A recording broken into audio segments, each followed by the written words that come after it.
طلع البدر علينا من ثنيات الوداع وجب الشكر علينا. Alhamdulillahirrabbilalamin.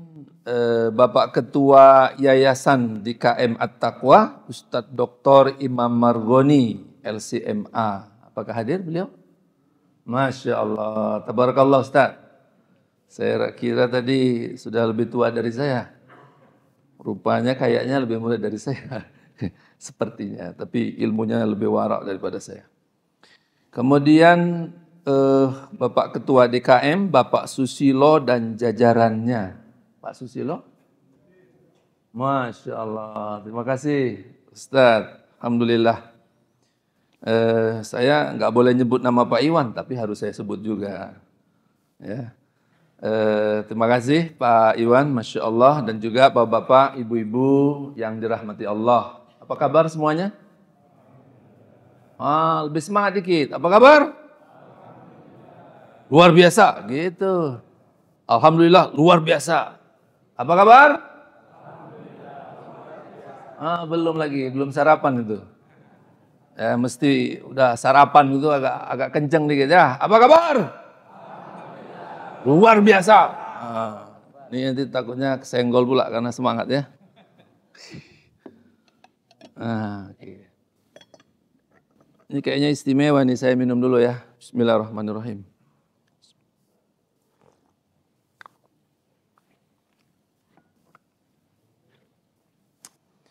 Alhamdulillahirrabbilalamin. Bapak-bapak, ibu-ibu yang dirahmati Allah. Pagi ini saya diminta oleh Pak Iwan untuk bicara tentang ini adalah 1 Muharram. Bukan hari ini, kemarin. Tapi dalam rangka peringatan kita momentum Muharram 1447 Hijriah. Ini momentum yang sebetulnya tiap tahun ada saja. Ya, saya kemudian berpikir apa yang paling penting untuk kita bicarakan pada saat ini. Ini kajiannya mau serius atau mau santai-santai nih? Halo? Mau agak keras atau agak lembut-lembut aja? Santai-santai aja ya? Mau agak berpikir atau yang biasa-biasa aja? Ini kayaknya campur-campur ini mazhabnya ini lain-lain ini. Ada mazhab keras, ada mazhab lembut. Ya. Alhamdulillah, saya ini hidupnya itu ini saya diberitahu oleh Pak Iwan, Pak, ini banyak pensiunan di sini. Oh ya, saya udah 2 kali pensiun. 13 tahun dulu saya di BUMN, Pak Iwan. 2003 saya pensiun. Ya, 2003. Tapi kemudian, jadi tahun 2003 saya udah pensiun dari BUMN. PTP Nusantara di Medan. Kemudian saya hijrah ke ISQ Leadership Center sama Pak Ari Ginanjar Agustian. Jadi saya dulu trainer di sana. Ya, 2003 sampai 2013. Setelah itu saya pensiun, saya ambil S3. S3 saya itu di bidang politik, Pak Iwan. Gimana cerita politik kita? Politik ekonomi atau politik pembangunan. Jadi saya mempelajari sebetulnya Indonesia ini kenapa seperti ini. Kenapa negara-negara muslim di dunia itu sekarang ini seperti sekarang. Ya, Bapak Ibu ikutin perang nggak kemarin? Ini kayaknya nonton apa ini di Facebook, di handphonenya ya? Perang, betul? Saya nyaris 2 minggu sejak serangan Israel kepada Iran terbunuh itu Panglima perang itu, saya nonton terus. Hampir setiap waktu saya nonton perang itu. Saya itu sejak awal-awal memang bicaranya tentang bagaimana negara-negara muslim ini bisa berjaya kembali. Jadi begitu diberitahu Pak Iwan, ini Pak judulnya kayaknya ini. Jadi bisakah umat Islam berjaya kembali? Emang kita nggak berjaya sekarang? Kita sedang berjaya nggak sih ini? Nggak yakin gitu bilangnya. Oke ya. Jadi Bapak Ibu yang dirahmati Allah, gini aja ceritanya nih ya. Umat Islam itu di dunia itu 47 negara muslim, namanya Muslim Majority Countries. Negara-negara yang penduduknya mayoritas muslim. Indonesia, apalagi? Malaysia, apalagi? Brunei, apalagi? Pakistan, apalagi? Bangladesh, apalagi? Iran, apalagi? Irak, Qatar, Arab Saudi, Mesir. 47 negara yang mayoritas penduduknya muslim. Tapi banyak juga muslim yang tinggal di negara yang bukan muslim. Di India ada lebih dari hampir 200 juta orang. Ya. Di Eropa sekarang banyak muslim. Di Amerika juga ada muslim. Di Cina sedikit, di Korea Selatan sedikit. Tapi jumlah keseluruhan ekonominya negara-negara muslim ini dibanding dengan Amerika udah kalah. Jadi jumlah penduduk kita itu sekarang itu hampir 19% dari total penduduk dunia, tetapi ekonominya kecil. Ya, jadi kita itu sumbangsi GDP-nya kepada dunia itu adalah rendah. Nah, karena itu kita ini nggak usah ngomongin kita berjaya apa enggak, tanya aja handphone dari mana? Samsung, Cina, betul? Ada nggak handphone buatan Muslim? Ada Pak, karyawannya Muslim Pak. Ya kan? Handphone, mobilnya di rumah? Jadi itu aja standarnya Pak. Handphonenya Cina, Korea. Mobilnya Korea, Jepang, ya kan? TV-nya? Kulkasnya? Mesin cucinya? Jadi hampir-hampir dan bahkan kita tidak risih menggunakan itu semuanya. Itu produk-produk yang dikeluarkan oleh negara-negara non-muslim. Mana negara muslimnya? Indonesia hari ini kita itu 287 juta orang. Kita 87% muslim. Ya. Tahun 1990 masih ingat nggak? 1990. Berarti kan sekitar berapa itu? 30 tahun yang lalu ya. Nah, 1990 Indonesia itu negara yang 2 kali lebih kaya dari Cina. Cina itu RRT sana. Ya, Republik Rakyat Tiongkok. Kita itu 2 kali lebih kaya dari mereka. Pendapatan per kapita kita 560, mereka baru 330. Tapi hari ini Cina sana hampir 12.000 dolar per kapita, kitanya masih 4.700 dolar per kapita. Jadi kita ini kecepatannya itu sangat jauh tertinggal. Kok bisa ya mereka itu kok cepat sekali? Nah, saya mempelajari itu Pak. Jadi ada buku dulu Pak Iwan, judulnya itu Limadza ta'akhkharul muslimun. Kenapa umat Islam itu tertinggal? Ketinggalan dia, kecepatannya itu. Kenapa? Padahal kita kan Islam hebat nggak? Ini Ustadz pasti pernah membaca bukunya Dr. Amir Syakib Arsalan itu kan. Limadza ta'akhkharul muslimun wa limadza taqaddama ghairuhum. Akhirnya mengapa umat Islam tertinggal dan umat yang lain itu kok maju? Nah, saya mempelajari itu selama lebih dari 5 tahun. Kemudian keluarlah disertasi saya itu tentang politik pembangunan Islam di Indonesia dan Turki. Nah, jadi kenapa kita kok seperti ini? Ternyata memang ada jawabannya. Nah, hari ini boleh nggak kalau itu kita buka jawabannya? Nah, mudah-mudahan ini bisa mengisi jadi bekal hijrah kita nih, Pak. Ya, mudah-mudahan. Allahu Akbar ya. Apa kabar?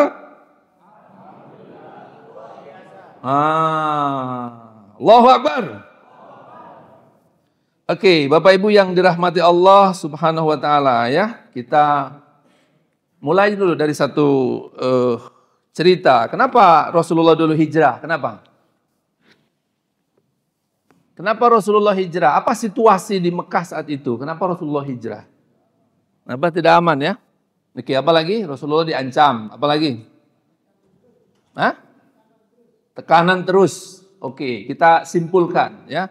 Yang paling mudah begini nih, dari sisi spiritualnya. Ada muncul nggak? Oh, belum ya? Oh gitu ya. Gini ya. Ini gara-gara pakai slide jadi terpaksa ngikutin slide nih. Ya, satu, dari sisi spiritual. Apa yang terjadi pada saat itu di Makkah? Politeistik. Apa itu politeis? kemusyrikan.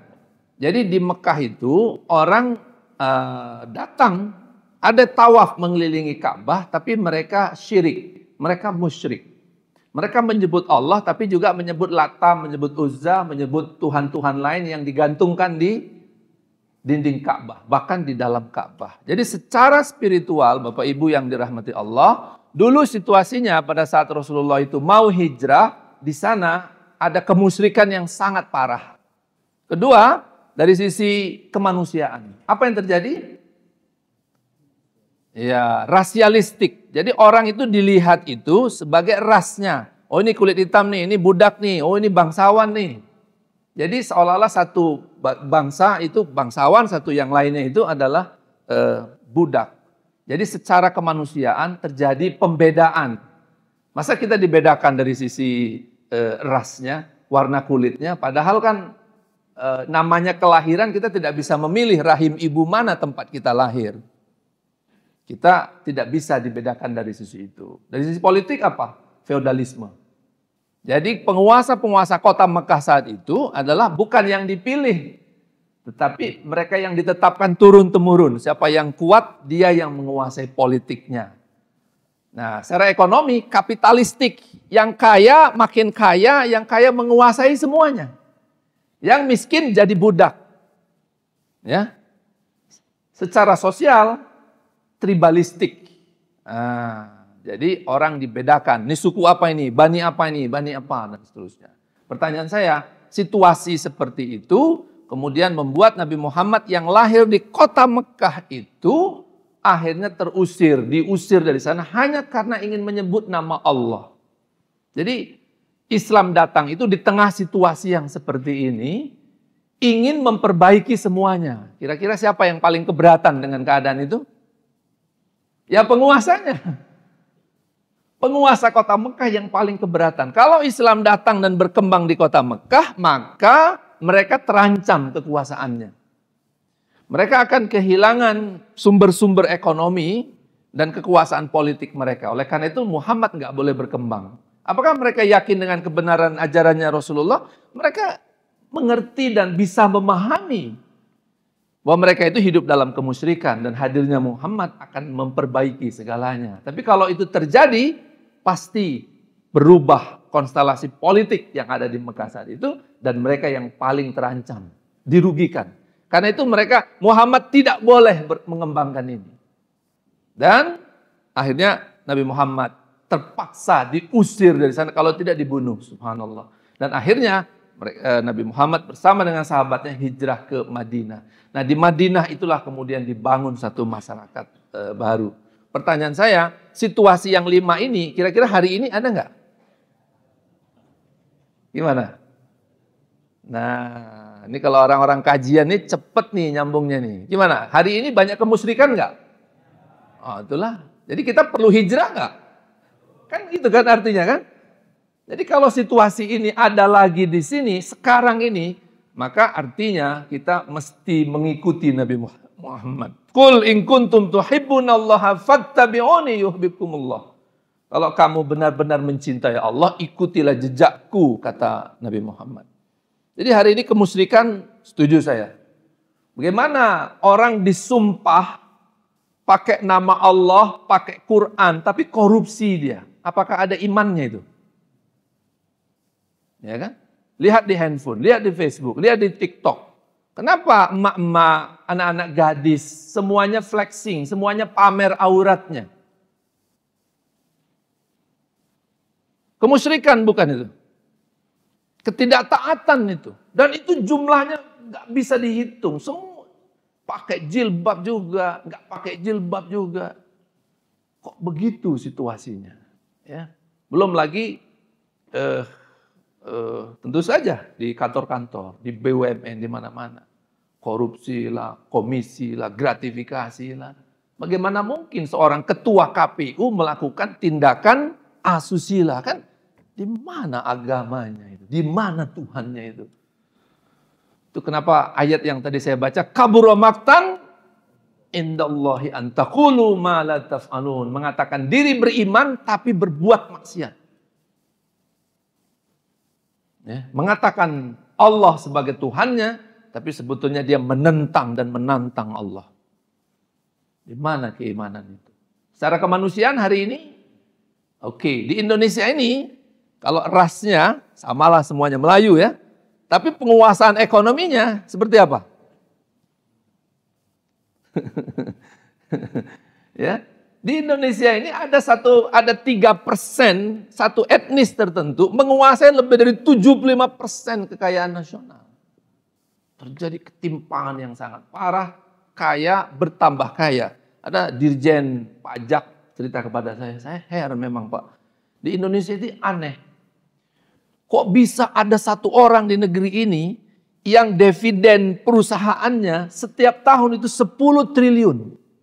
10 triliun dan tahun depan dapat 10 triliun lagi, tahun depan dapat 10 triliun lagi. Dan gak ada satu regulasi pun yang bisa membatasi itu. Ya kalau dapat 10 triliun tiap tahun, apa yang gak bisa dibeli Pak? Pulau mana yang gak bisa dibeli? Jadi kalau ada pejabat yang mau jualan pulau, siap-siap dibeli oleh dia. Ya. Dan itu tidak ada yang bisa membatasi. Nah ini apa situasinya seperti itu. Kemudian dari sisi apa lagi? Sosial, ketimpangan sosial. Hari ini di Indonesia apa yang terjadi? 68% rakyat Indonesia itu tidak bisa makan bergizi yang baik. Itu kenapa kita dukung Pak Prabowo untuk membuat makan bergizi gratis supaya ekonomi itu ditarik ke bawah. Kalau ditarik ke bawah, maka mudah-mudahan itu bisa mendorong ekonomi di level bawah dan kemudian bisa meningkatkan kesejahteraan mereka. Kita dukung. Terlepas dari Bapak Ibu dukung Prabowo apa enggak kemarin, tapi yang penting Prabowo sekarang presiden kan? Nah, kira-kira ke sana. Oke, halo? Masih on? Ini pagi-pagi ini memang mesti itu ya. Oke, Bapak Ibu yang dirahmati Allah. Nih kalau mau datanya, coba lihat. Ini kalau data-data begini orang kajian pasti suka nih ya. Oke, kita bersyukurlah bahwa Indonesia itu memang dari sejak penjajahan dulu sampai hari ini kita meningkatlah. Siapa bilang kita tidak meningkat? Ya kan? Dulu Indonesia itu $80 per kapita saat merdeka. Hari ini $4.700 per kapita. Hebat kan? Terjadi peningkatan. Tapi kalau Bapak Ibu lihat datanya, ini dia. Sejak Soeharto sampai dengan Pak Jokowi kemarin, ternyata prestasi pembangunan Indonesia itu semakin hari itu semakin menurun, Pak. Jadi turunnya, coba saya jumlahkan itu, jumlah rakyat miskin turunnya berapa persen per tahunnya atau dalam eranya. Jadi pada saat Soeharto dulu penurunan orang miskin itu 36%. Zaman Habibie 0,6% karena beliau cuma hanya setahun kan. Ya. Gus Dur turunnya 5%. Mega 1,7%. SBY 5,0%. Jadi SBY, Soeharto, Gus Dur itu bagus. Tapi Pak Jokowi kemarin cuma 1,5%. Coba lihat, menurun tidak? Iya, parah. Jadi ini fakta kok ini. Bukan soal rezim sana rezim sini, bahwa ekonomi itu membuktikan bahwa kita itu terjadi penurunan prestasi pembangunan dari tahun ke tahun. Itu kenapa 10 tahun kemarin itu kita menjadi 10 tahun yang hancur-hancuran ya Pak. Berarti nggak hancur beneran dong Pak. Ya. Oke, ini datanya untuk Bapak Ibu. Ini untuk apa sih Pak kita kaji yang berat-berat gini? Supaya kita tahu posisi kita hari ini di mana. Hari ini kita itu masih harus berjuang. Tapi optimisme kita itu insya Allah ada ke depan. Nah kenapa kita memperingati hijrah? Karena kita ingin satu power yang besar dalam diri kita. Bahwa kita ini kesempatan emas untuk berlari, untuk melompat, mumpung kita masih hidup. Ya. Oke, ini tadi saya tunjukkan ya. Bahwa ekonomi Indonesia dan juga negara-negara muslim di dunia itu, contoh tadi Indonesia. Turki kita bandingkan dengan Korea Selatan. Korea Selatan, Turki itu dulu dibandingkan Korea Selatan 3 kali lebih kaya daripada Korea Selatan. Tapi hari ini Korea Selatan 3 kali lebih kaya dari Turki. Jadi itu untuk menunjukkan saja bahwa keadaan kita ini kita mesti berjuang. Gitu. Saya udah tua nih Pak, pensiun, diajak berjuang juga. Oke. Kalau Bapak Ibu merasa tua, itu bandingkan saja dengan Imam Khomeini. Berapa tahun umurnya? Ada yang lebih tua nggak dari Imam Khomeini di sini? Coba berapa umurnya? 90 tahun lebih ya. 80-an ya. Kok lupa? Coba dicek deh di Google ya. Mahathir Muhammad, berapa umurnya? Kemarin ulang tahun ke-100. Tahun 2009 saya salaman sama beliau, saya di Malaysia waktu itu. Saya lihat tangannya udah keriput sekali. Ini orang yang mengubah Malaysia. 10 tahun kemudian dia jadi ketua partai. Ketua partai dan menjadi Perdana Menteri lagi. Di tahun 2020, berapa kemarin itu. Jadi, situasi dan yang ada, dan itu menunjukkan peluang kita untuk apapun yang bisa kita kerjakan hari ini adalah dalam rangka perjumpaan kita dengan Allah kelak. Saya itu melihat apa yang dalam surah Al-Kahfi dikatakan, "Faman kana yarju liqa'a rabbih falyamal amalan sholihan." Kalau kamu ingin berjumpa dengan Allah Tuhanmu kelak, maka pastikan perbanyak amal solehmu di muka bumi. Berarti bukan derajat itu bukan karena perolehan, bukan karena kepemilikan, bukan karena hartanya banyak, ilmunya banyak. Ilmunya banyak kalau tidak menciptakan amal soleh, tidak bisa membawa dia untuk berjumpa dengan Allah. Ya, bukunya banyak di rumah, hafalannya banyak, tapi tidak ada prestasinya dalam kehidupan. Jabatannya tinggi, tapi tidak membuat kebaikan. Hartanya banyak, tapi tidak menciptakan amal. Tidak bisa membawa kita berjumpa dengan Allah.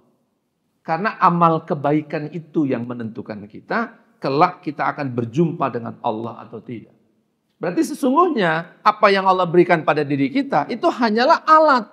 Jadi kalau kita masih diberi hidup, itu artinya diberi kesempatan untuk apa? Menciptakan kebaikan. Nah hari ini situasinya membutuhkan kita untuk berbuat baik, berjuang itu. Jadi hidup ini akhirnya bukan kita menikmati keadaan.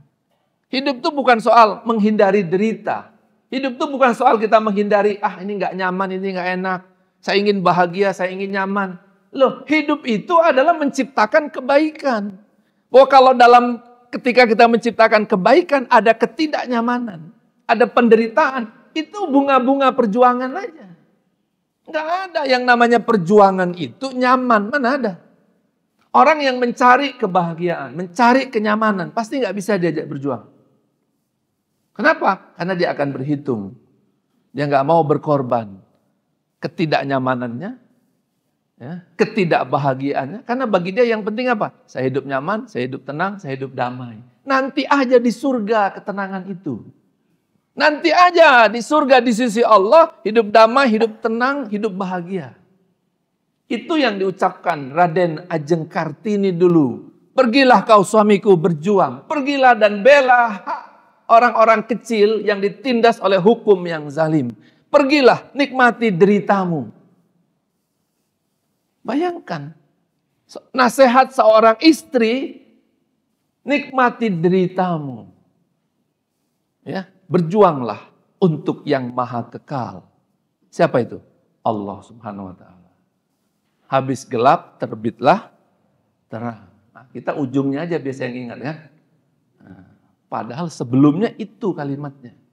Jadi artinya bahwa ini kesempatan emas. Alhamdulillah Masjid At-Taqwa melakukan ini. Dan ini sangat diapresiasi. Allahu Akbar. Ya, oke. Bapak Ibu yang dirahmati Allah, sekarang saya beralih kepada, lalu bagaimana Pak? Apa bekal kita ini menghadapi masalah yang banyak dan kesempatan kita masih ada? Jadi yang namanya tua, yang namanya sakit, itu halangan-halangan yang pasti ada. Ya, oleh karena itu halangan fisik kita, memang itu halangan yang paling berat. Kita mau ke masjid, sakit kakinya kan nggak bisa ke masjid. Mau berjuang, mau ceramah, suaranya hilang, nggak bisa. Jadi halangan fisik memang menjadi hambatan besar, tetapi yang tidak boleh hilang adalah semangat juang di dalam jiwa harus tetap berkobar-kobar dia. Jadi semangat itu dia yang terus membara dia.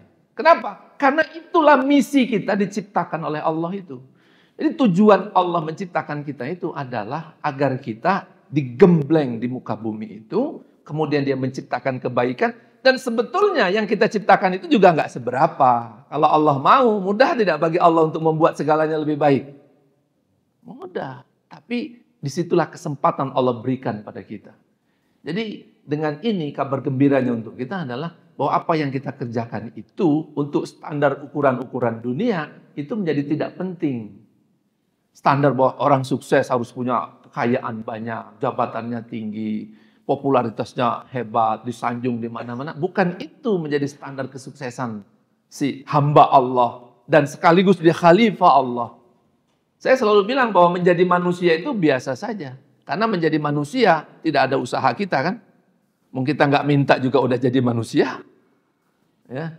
Yang usaha terciptanya diri kita itu adalah kehendak Allah melalui pernikahan kedua orang tua kita. Nah, kita lahir begitu saja. Maka nilai kita di hadapan Allah kelak bukan karena kita sebagai manusia yang bisa mempertahankan hidup.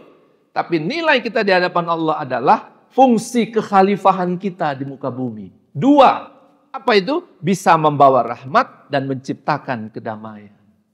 Itu dalam surat Al-Baqarah. Allah yang mengatakan itu. Ketika Allah mengatakan, wa idh qala rabbuka lil malaikati inni ja'ilun fil ardi khalifah, qalu ataj'alu fiha wa yafsidu fiha wa yasfiku dima wa nahnu nusabbihu bihamdika wa nuqaddisu lak. Ya Allah, kata malaikat, kenapa engkau ingin ciptakan manusia sebagai khalifah di bumi? Nanti mereka akan berbuat kerusakan, menumpahkan darah di sana. Kami ini yang sudah lama bertasbih memujimu, harusnya kami jadi khalifah Allah. Tapi Allah bilang, aku lebih tahu. Kemudian Allah mengajarkan kepada Nabi Adam tentang nama-nama seluruhnya. Ini ilmu pengetahuan. Artinya, Adam sesungguhnya atau kita keturunannya ini diciptakan oleh Allah, itu dua tujuannya. Jadi kalau malaikat mengatakan nanti mereka berbuat kerusakan dan menumpahkan darah, loh kita balik keadaannya. Jadi malaikat nggak boleh ragu, kami akan membawa rahmat dan menciptakan kedamaian. Jadi keraguan malaikat itu kita balik dan kita buktikan bahwa kita tidak seperti yang dituduh oleh malaikat. Tapi apa caranya? Ikuti apa yang diajarkan Allah Subhanahu wa taala, maka kita jadi khalifahnya Allah. Ketika Allah mengatakan, turun kamu semua ke muka bumi, nanti di sana ada petunjukku. Kalau kamu ikuti petunjukku, tidak ada keraguan dan ketakutan bagimu. Jadi turunnya kita dari langit itu, kita ini bukan makhluk fisik, kita ini makhluk langit. Fisik ini, sementara ini yang dipuji-puji, yang dipuja-puja sekarang ini sangat-sangat sementara. Kita ini makhluk Allah di langit, turun sebentar ke bumi, untuk mengalami proses ujian yang Allah ciptakan di dalamnya, lalu kemudian kembali lagi kepada Allah, apakah derajatnya lebih baik nanti di sisi Allah. Maka itu semuanya ditentukan oleh seberapa kita bisa mengikuti petunjuk dan ajarannya Allah itu. Nah dari situ kemudian kita dinilai. Maka nilai kita di hadapan Allah sekali lagi bukan karena perolehan kita di muka bumi, tapi karena kemampuan kita untuk menciptakan kebaikan dan kemuliaan di muka bumi ini. Jadi artinya apa? Hidup bukan untuk mencari kebahagiaan. Jadi hidup cari apa? Ciptakan kemuliaan, maka nilai kita tinggi di sisi Allah dan Allah membuka pintu kebahagiaan yang luar biasa. Di mana? Bisa di dunia, bisa di akhirat. Dulu saya kalau training itu pasti nanya dulu ke jamaah kan. Hidup cari apa? Halo? Hidup cari apa? Hidup cari apa? Bahagia. Sekarang saya menyadari Pak Iwan, bukan. Hidup bukan cari kebahagiaan. Karena kebahagiaan adalah hadiah dari Allah. Kebahagiaan itu Allah tiupkan ke dalam hati manusia. Ngapain kita cari? Kerja. Apa tadi? Oh, cari kerja. Cari kerja itu adalah menciptakan kebaikan dan kemuliaan. Apa sih dalam kerjaan kita? Menciptakan manfaat. Apa yang ada dalam dagang kita? menjual manfaat, bukan menjual tapi menciptakan manfaat sehingga orang menghargainya. Jadi pejabat cari apa? Duit. Bukan. Jabatan itu untuk menciptakan kebaikan, kemuliaan. Jadi hidup ini cuma berlomba-lomba untuk menciptakan kebaikan. Jadi apa yang ada pada kita itu kita ubah dia menjadi kebaikan dan kebermanfaatan. Dari mana semua konsep ini Bapak Ibu? Ini yang mau saya jelaskan.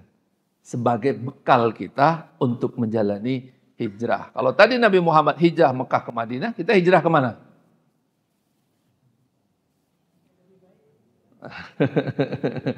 Hijrah bahwa hari-hari esok ini adalah hari-hari yang penuh antusiasme. Hari-hari yang penuh kegairahan kita. Hari-hari yang di depan itu terbentang satu harapan yang sangat indah, yang sangat baik, bahwa kita bisa menjadi orang yang memberi manfaat pada mereka, membawa bangsa kita lebih baik, dan membuat Islam berjaya kembali. Itu hari-hari ke depan. Jadi hari-hari kita adalah hari-hari yang penuh gairah dan semangat. Udahlah, nggak usah mikirkan bahwa kita banyak masalah, Pak, kita banyak kekurangan, ini kekurangan. Itu semuanya bagian dari yang kita harus lebih besar jiwa kita daripada masalah sebesar apapun. Konsepnya adalah kalau jiwa kita kerdil, maka masalah kecil pun akan jadi besar. Tapi kalau jiwa kita jiwa besar, maka masalah besar pun akan menjadi kecil. Pertanyaannya, bagaimana bisa membesarkan jiwa itu? Jadi hidup adalah kita itu berbunga-bunga setiap hari. Halo Ibu, apa kabar? Alhamdulillah, luar biasa. Saya tanya ya, apa kabar?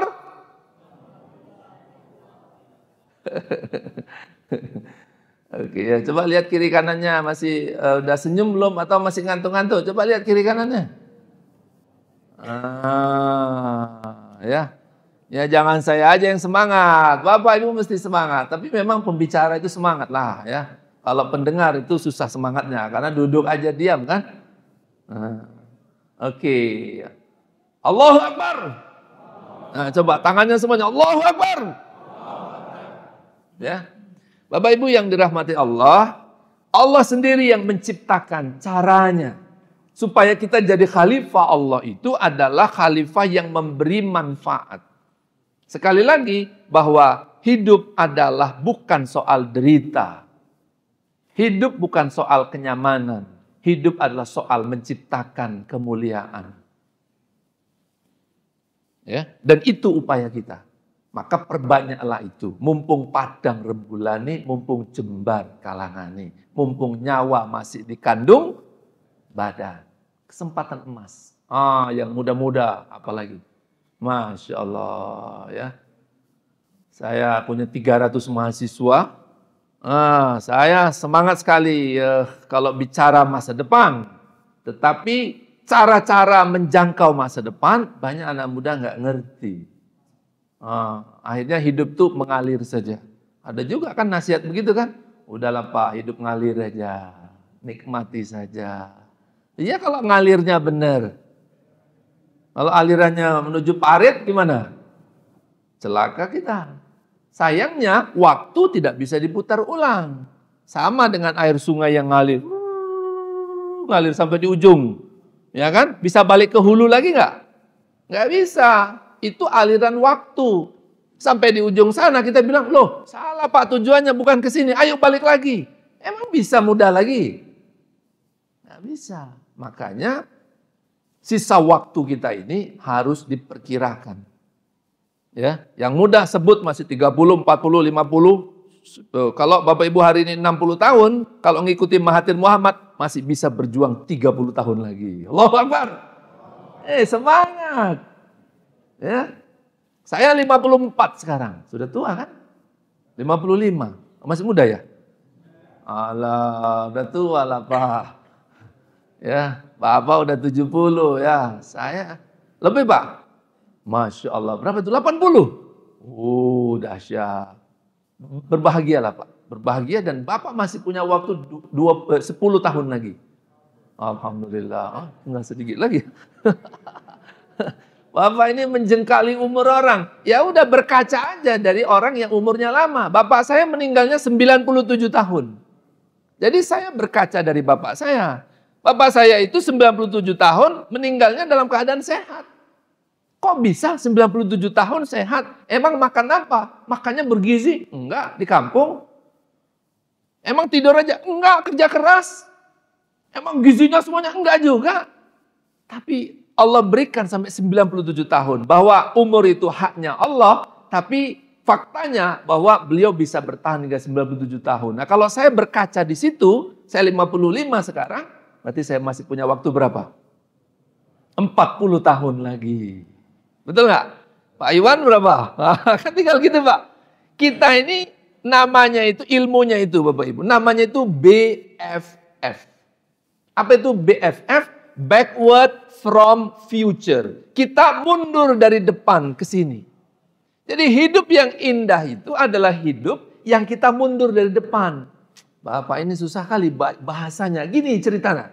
Kita ini membayangkan, kita ini mau meninggal di tahun berapa? Emang kita tahu umur kita? Umur itu miliknya Allah. Kita merencanakan, betul nggak?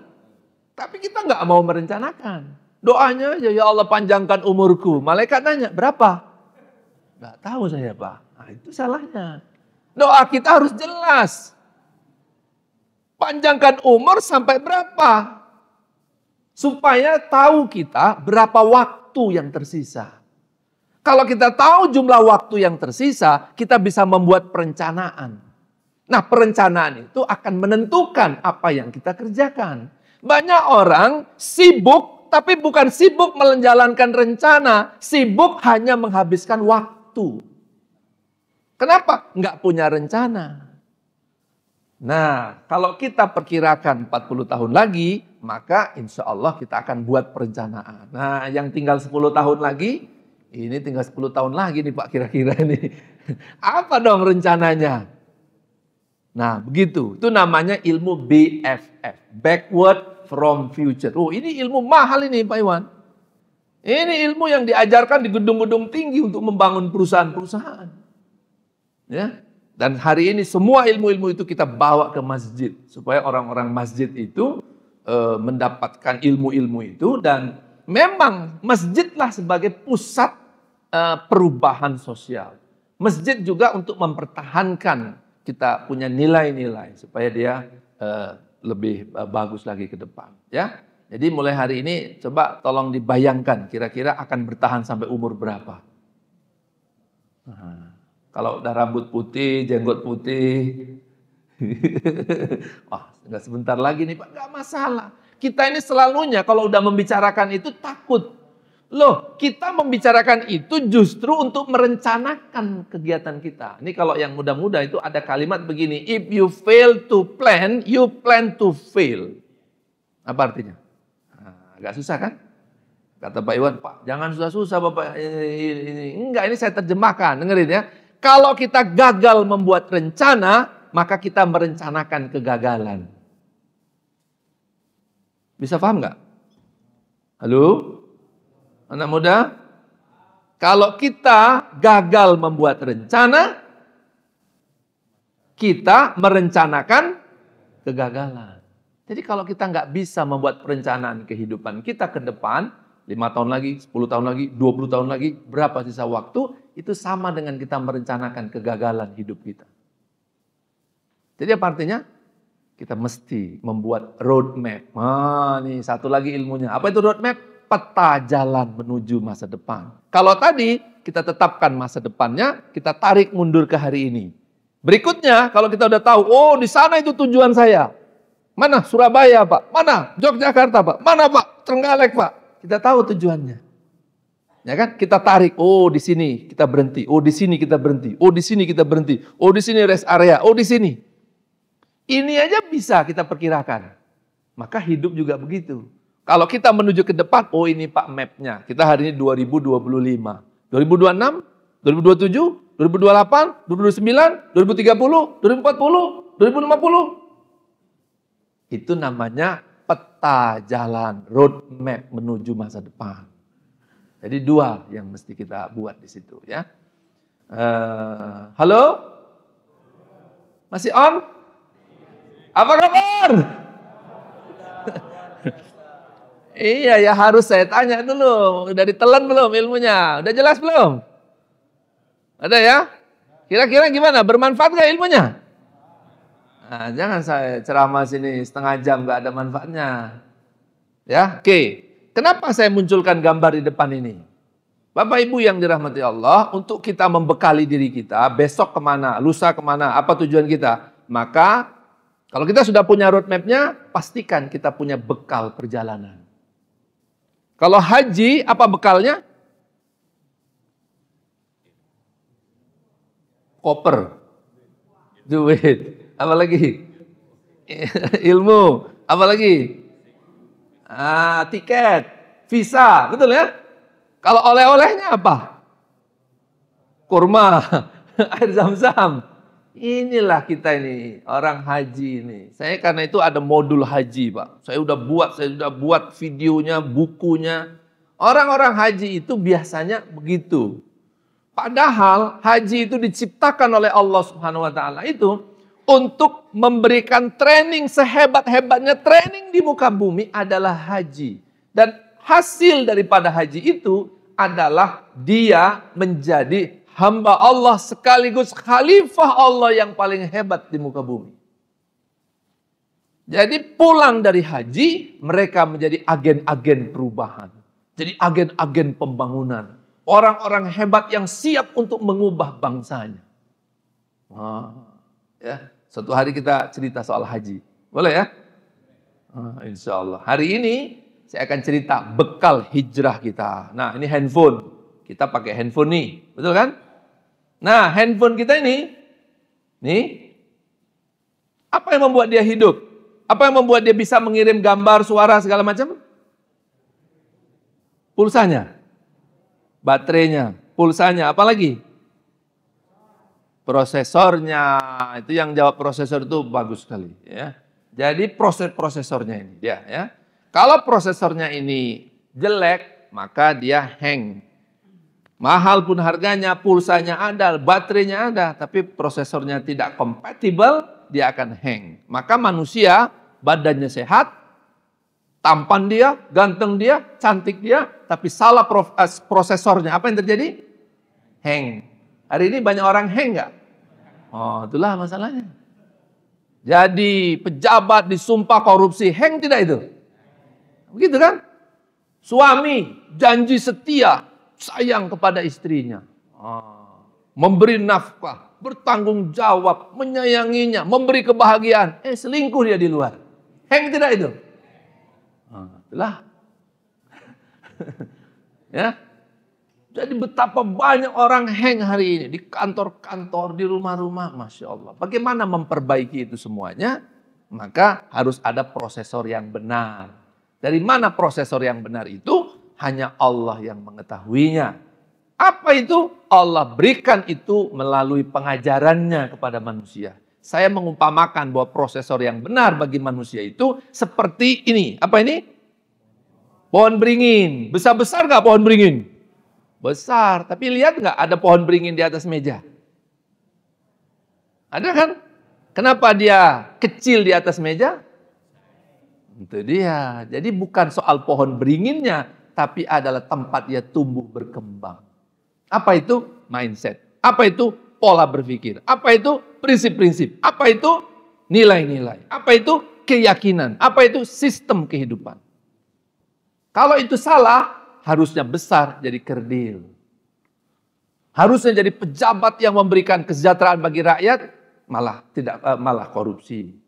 Coba jadi kerdil, dan banyak orang jadi seperti itu. Oleh karena itu kita perlu mindset yang benar. Ini namanya mindset. Tapi bukan main itu pikiran, setan, bukan. Jadi mindset, itu pikiran setan, bukan.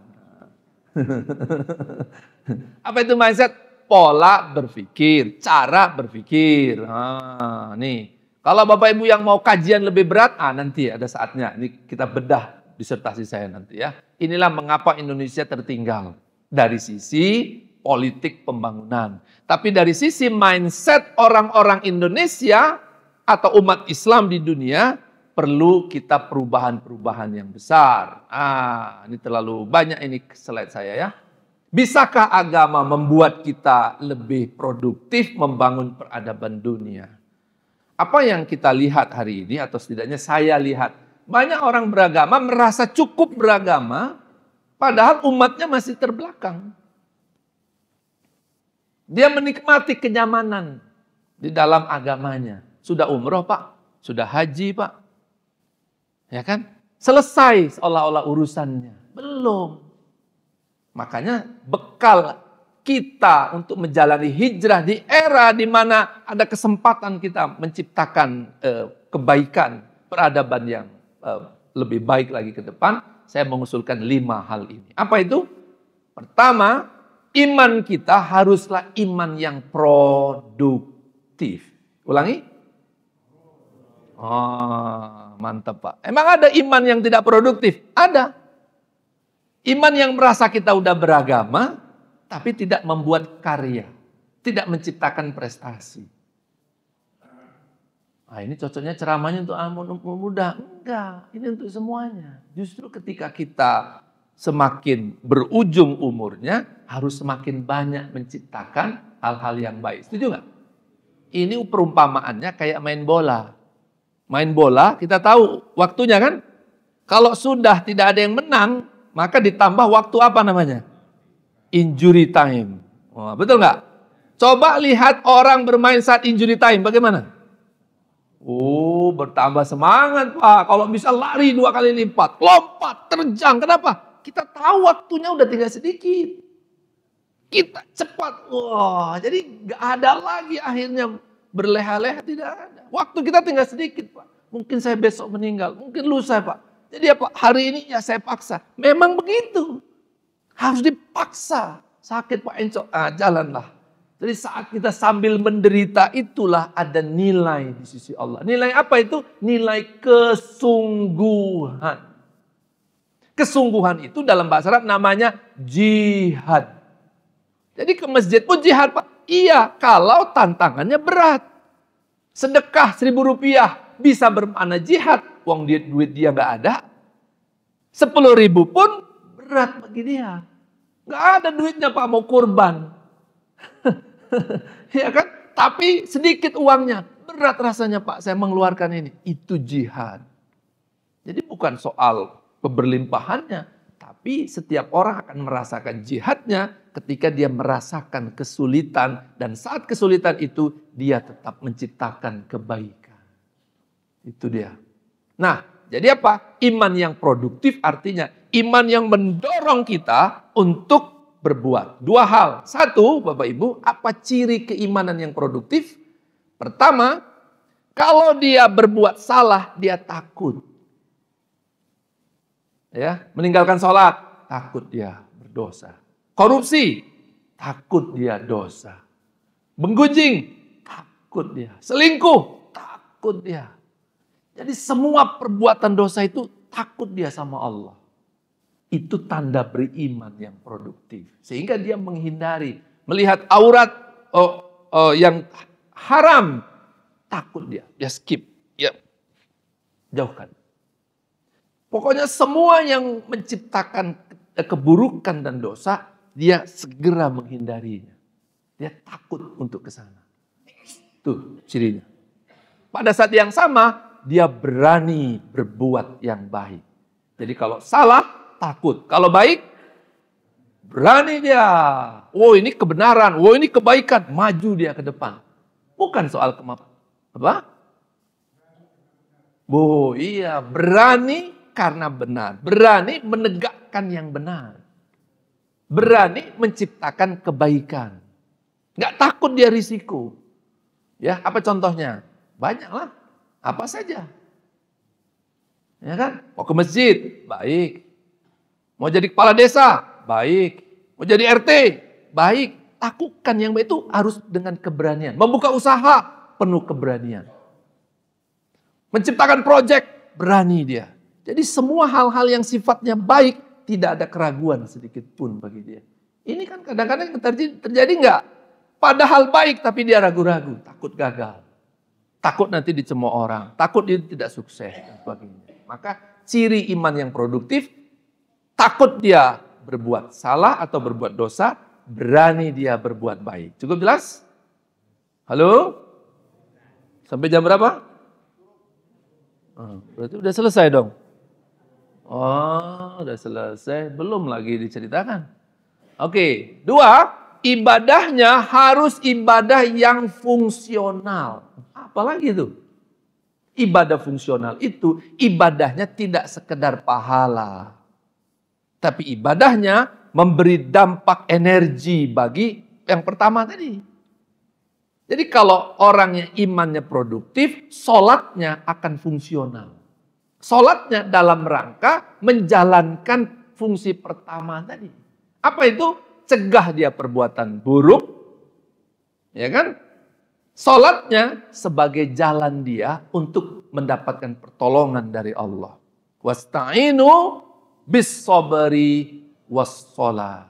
Jadi sebetulnya itu bagi orang yang berjuang. Karena sabar itu adanya bagi orang yang berjuang menghadapi kesulitan. Baru ada sabar. Minta tolong itu ketika apa? Sulit, tidak ada jalan. Jadi sholat itu tujuannya adalah menguatkan mereka yang sedang berjuang. Kan itu artinya. Jadi sholatnya itu fungsional. Bukan sekedar dapat pahala. Kalau di Mekah 100.000. Kalau di Madinah berapa? Nah, itu memang ada, hadisnya ada. Tapi saya tidak ke situ pembahasannya. Paham ya? Saya ingin menjadikan keberagamaan kita itu langsung berdampak pada kemajuan kehidupan kita umat Islam. Karena kalau umat Islam kita ini ekonominya lemah, kebudayaannya lemah, teknologinya lemah, lama-lama kita dihajar kiri, hajar kanan, hajar depan, hajar belakang. Betul tidak? Jadi umat Islam itu tidak boleh lemah. Supaya kita tidak lemah, maka jadikan Islam itu sebagai kekuatan, power. Maka judul saya itu adalah pertama, power of iman. Jadi kekuatan iman di dalam kehidupan kita. 2, ibadah kita mesti fungsional. Ketiga, jihad kita adalah jihad yang menciptakan manfaat pada kehidupan. Keempat, kita punya integritas, punya komitmen yang hebat di dalam kehidupan kita untuk menjaga, mempertahankan kebenaran. Kelima, apa? Hasilnya. Apa itu? Tentu saja untuk kesejahteraan. 2, misi manusia. Satu apa? Menciptakan kebaikan dan menciptakan kedamaian. Membawa rahmat, menciptakan kedamaian. Bagaimana kita melakukan itu? Banyak lagi lah ilmunya. Di bidang ekonomi, di bidang politik, di bidang perdagangan. Ya, di bidang pembangunan ini, pembangunan itu. Semuanya. Jadi Bapak Ibu yang dirahmati Allah, pada akhirnya apa? Kita diberi kesempatan oleh Allah. Makanya saya bersemangat sekali pagi hari ini. Karena bagi saya pun ini kesempatan juga kan. Untuk menyampaikan ilmu Allah ini. Masya Allah. Bapak Ibu yang dirahmati Allah. Dari mana ilmu ini Pak? Ini ilmunya. Ini kalau udah memang harus tutup. Ini yang terakhir nih. Jadi Allah itu menciptakan 3 pola berpikir atau mindset. Pertama adalah mindsetnya namanya arrogance. Ini dipakai oleh iblis. Sombong dia. Pola berpikirnya, dia merasa sudah hebat, gak perlu belajar lagi. Dia bahkan orang lain mesti sujud sama dia. Itu namanya arogansi. Sombong dia. Yang kedua, hipokrit. Apa itu hipokrit? Munafik. Pura-pura aja dia beriman. Di depan ngomongnya, kayak malaikat. Di belakang, ya, saya cuma bohong-bohongan aja Pak. Di surah Al-Baqarah itu. Kalau di depan orang lain, pura-pura baik dia. Kalau di depan orang banyak. Tapi di belakang dia berbuat maksiat sendiri. Ya, ini namanya munafik. Tapi ada kata Allah satu pola berpikir yang membuat mereka menjadi hebat. Bahkan Allah memuji-muji orang itu. Orang itu dikatakan, ini orang yang mendapat kemenangan. Ini orang yang paling mulia di sisi Allah. Ini orang yang korbannya diterima. Ini orang yang diampuni segala dosanya. Siapa dia? Allah mengatakan inilah orang-orang yang bertakwa. Sama dengan masjid kita, Pak.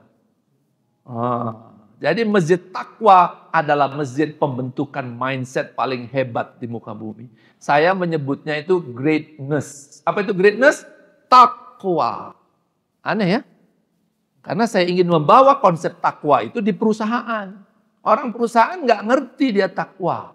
Tapi greatness ngerti dia.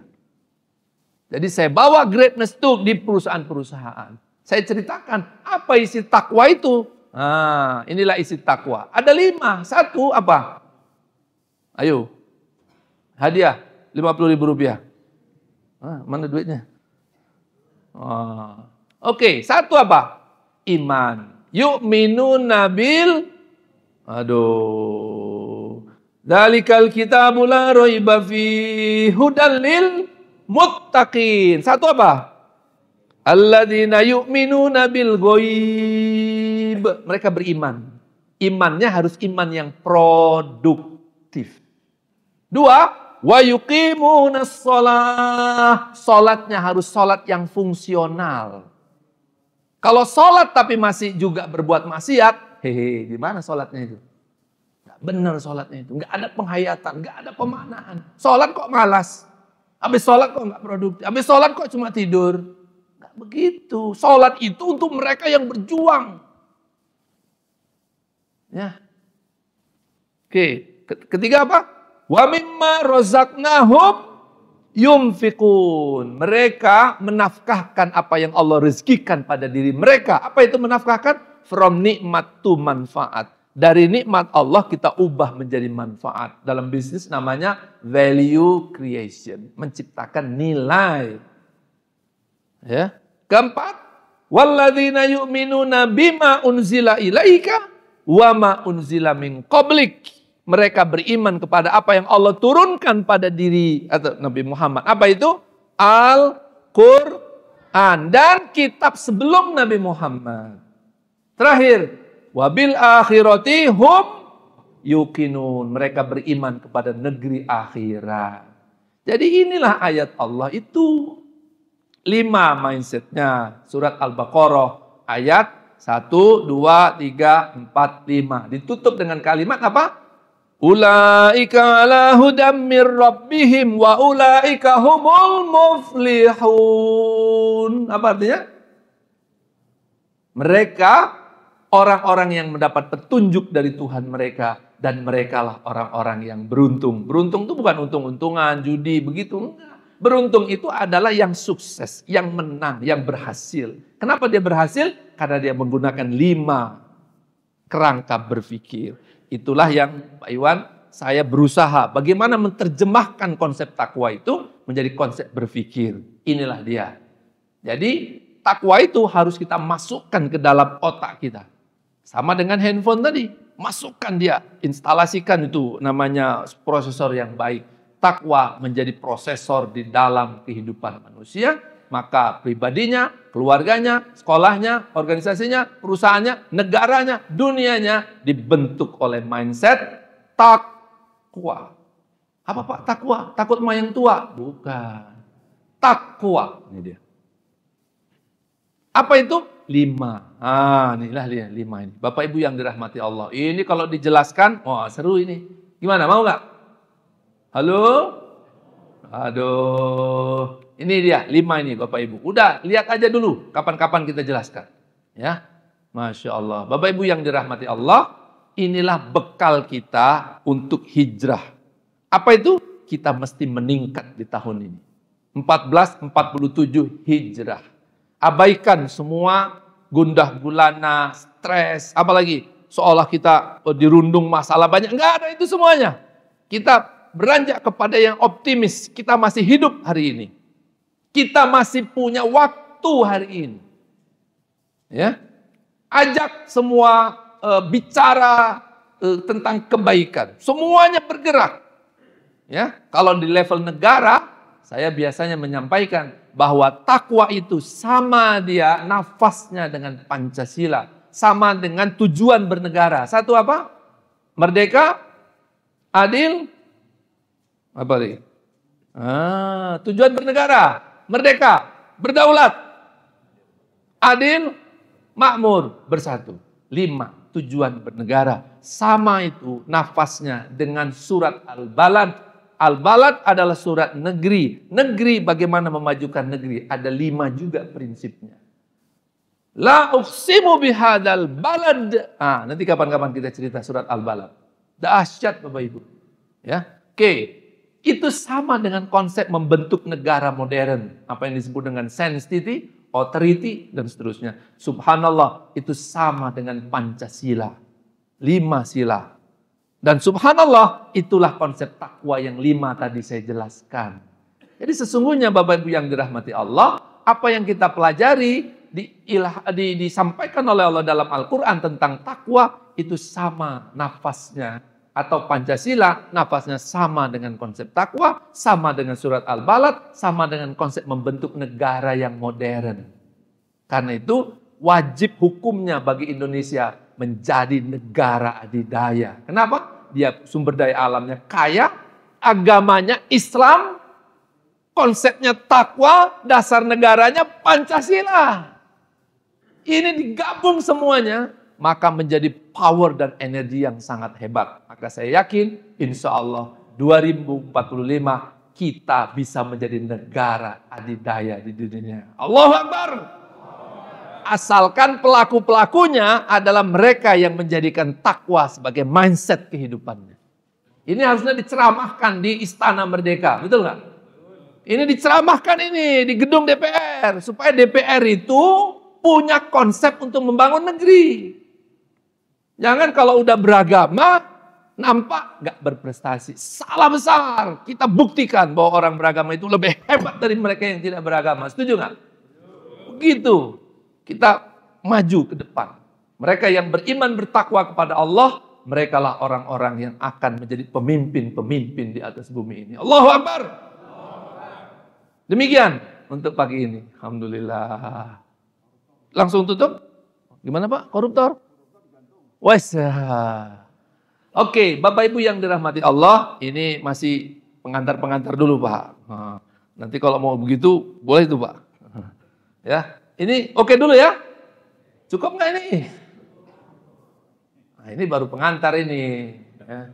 Kalau mau lebih dalam lagi, insya Allah kita bisa lebih dalam lagi. Cukup Pak Iwan?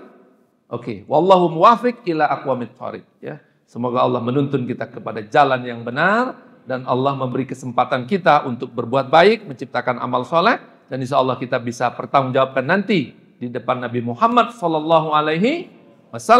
Dan saat kita pulang kepada Allah, kita bisa mengatakan, ya Allah, inilah yang saya lakukan selama hidup. Kunu ansarallah, tadi yang saya baca. Maaf tadi agak terpotong tadi kalimatnya. Itu ayat kesukaan saya. Itu ayat orang-orang yang berjuang. Bacalah ayat itu. Ya, menangis Bapak Ibu membaca ayat itu. Ya, kalau lagi susah-susah gundah gulana, baca lagi ayat itu. Energi bisa. Ya, semoga Allah menuntun kita. Demikian, maaf lahir batin, yang baik benar dari Allah, yang salah dari saya.